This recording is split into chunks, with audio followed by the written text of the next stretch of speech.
अनधिकृत 41 इमारतींच्या घोटाळा प्रकरणी ईडीने बुधवारी 13 ठिकाणी छापे टाकले होते। या प्रकरणाची पाळेमुळे हैदराबादपर्यंत पोहोचली असून ईडीने महापालिका नगररचना उपसंचालक YS रेड्डी यांच्या हैदराबाद येथील घरावर छापेमारी केली आहे।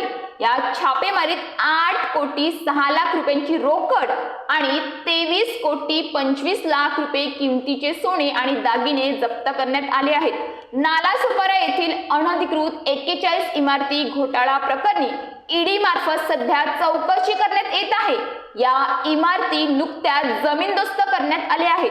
या अनधिकृत इमारती माजी नगरसेवक सीताराम गुप्ता, अनिल गुप्ता आणि त्यांच्या सहकाऱ्यांनी बांधल्याचा आरोप आहे।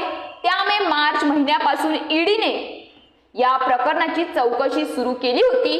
त्यानंतर बुधवारी वसई विहारमध्ये सीताराम गुप्ता, विवेक तिवारी आणि अनिल गुप्ता यांच्यासह तब्बल 13 ठिकाणी छापे मारून चौकशी आणि तपास केला होता। वसई विहार महापालिकेचे नगररचना उपसंचालक YS रेड्डी यांच्या हैदराबाद येथील मूळ निवासस्थानी ईडीच्या अधिकाऱ्यांनी छापेमारी केली। ही कारवाई गुरुवारपर्यंत सुरू होती।